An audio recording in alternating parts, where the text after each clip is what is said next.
Diamond Harbour Lok Sabha কেন্দ্রে ভোটের দায়িত্বে ছিলেন কোন কোন সরকারি কর্মী, সেই উত্তর পেতে এবার আরটিআই করলেন বিরোধী দলনেতা শুভেন্দু অধিকারী। এক্স হ্যান্ডেলে পোস্ট করে তিনি নিজেই একথা জানিয়েছেন। ডায়মন্ড হারবার ভোটে কারচুপির অভিযোগ করেছিলেন বিরোধী দলনেতা। একই সঙ্গে হাইকোর্টে ইলেকশন পিটিশন দায়ের করেন বিজেপি প্রার্থী অভিজিৎ দাস। আর এবার এক্স হ্যান্ডেলে পোস্ট করে শুভেন্দু অধিকারী জানালেন তিনি একটি আরটিআই করেছেন। সেই আরটিআইয়ের মাধ্যমে তিনি জানতে চেয়েছেন ডায়মন্ড হারবার লোকসভা কেন্দ্রে ভোটের দায়িত্বে কোন কোন সরকারি কর্মী ছিলেন।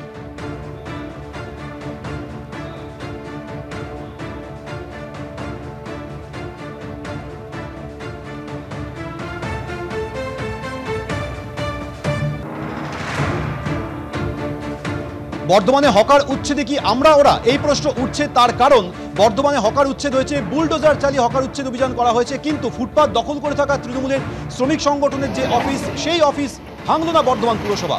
আর তা নিয়ে বিতর্ক তৈরি হয়েছে। দোকান ভাঙায় পুরসভার চেয়ারম্যানকে ঘিরে বিক্ষোভ দেখান হকাররা, কিন্তু ফুটপাতের ওপরে তৃণমূলের শ্রমিক সংগঠনের যে অফিস রয়েছে সেটি ভাঙা পড়েনি। আর এখানেই প্রশ্ন উঠছে, তাহলে কি আমরা ওরা অভিযানে?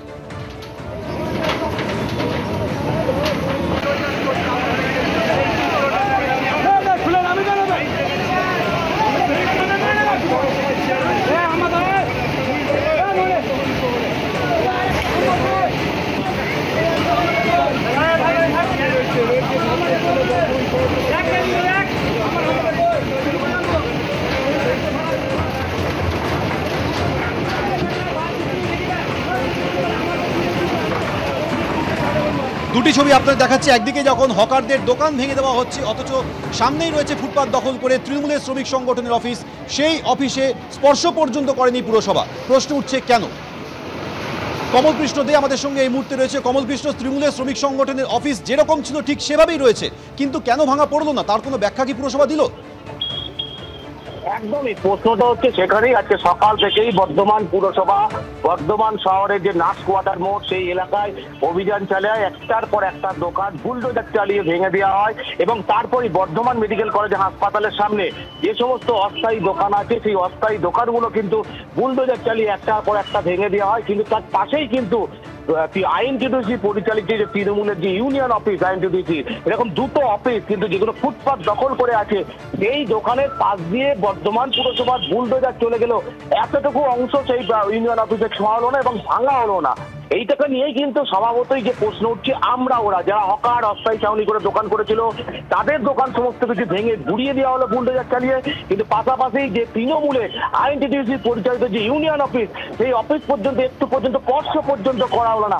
আর এখানেই কিন্তু বিরোধীরা সরব হচ্ছে এবং বিজেপি যেটা অভিযোগ করছে যে এই যে লোকসভা ভোট হয়েছে, সেই লোকসভা ভোটে পুরো এলাকায় বিজেপি ভালো ফলাফল করেছে, তার জন্য সেইটার ঘটনার প্রতিশোধ নিতেই কিন্তু এই সমস্ত দোকানগুলো ভেঙে দেওয়া হলো, তৃণমূলের পার্টি অফিস স্পর্শ করা হলো না। যদিও পুরসভার চেয়ারম্যান তিনি নিজে সবসময়ের জন্য দাঁড়িয়েছিলেন এবং সদর মহকুমা শাসক ছিলেন, এবং পুরসভার চেয়ারম্যান যেটা বলছেন যে আজকের মতো অভিযান হয়েছে, এই যে সমস্ত পার্টি অফিসের কথা আপনারা বলছেন বা বিরোধীরা যেগুলো অভিযোগ করছেন, আমাদের কয়েকদিন সময় দিন, আমরা তারপরেও কিন্তু এইগুলো বিষয়ে ব্যবস্থা নেব। কারণ কমল কৃষ্ণ, পুরসভার তরফে ব্যাখ্যা দেওয়া হয়েছে আপাতত যে কয়েকদিন সময় দিন, তারপর গোটা বিষয়টি নিয়ে আমরা পদক্ষেপ করব। তুমি আমাদের সঙ্গে থাকো।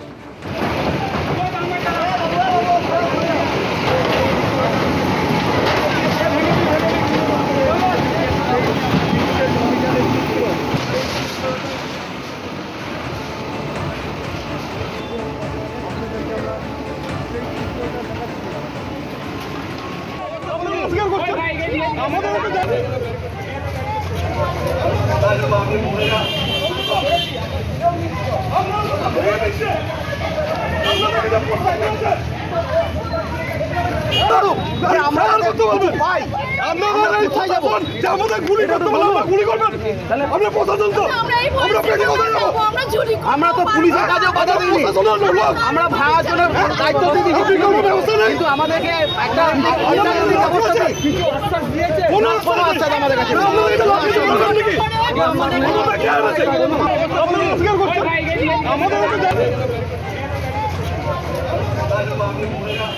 সকাল থেকেই হকার উচ্ছেদ অভিযানে বর্ধমান পৌরসভা ইতিমধ্যেই নার্স কোয়ার্টার মোড় সংলগ্ন এলাকায় উচ্ছেদ করার পাশাপাশি এখন বর্ধমান মেডিকেল কলেজের সামনে কিন্তু উচ্ছেদ অভিযান চলছে। রীতিমতো বুলডোজার চালিয়ে উচ্ছেদ অভিযান করা হচ্ছে। কিন্তু একটাই প্রশ্ন, পার্শ্ববর্তী যে সমস্ত দোকান সেগুলো হকার যেগুলো যে দোকানগুলো ভেঙে গুড়িয়ে দেওয়া হলো। দেখা যাচ্ছে রীতিমতো তৃণমূল কংগ্রেসের পার্টি অফিস, আইএনটিটিউসির party office, BMC hospital gate, Bardhaman private ambulance driver এবং হেল্পার ইউনিয়ন তার পার্টি অফিস কিন্তু ফুটপাতের মধ্যেই অবস্থিত। কিন্তু এখনও পর্যন্ত কিন্তু বর্ধমান পৌরসভার পক্ষ থেকে এই পার্টি অফিস ছাড়াও সামনে আরেকটি পার্টি অফিস আছে, সেই পার্টি অফিস কিন্তু ভাঙা হলো না। ক্যামেরায় দেবব্রতর সাথে কমল কৃষ্ণ দে, এবিপি আনন্দ, বর্ধমান।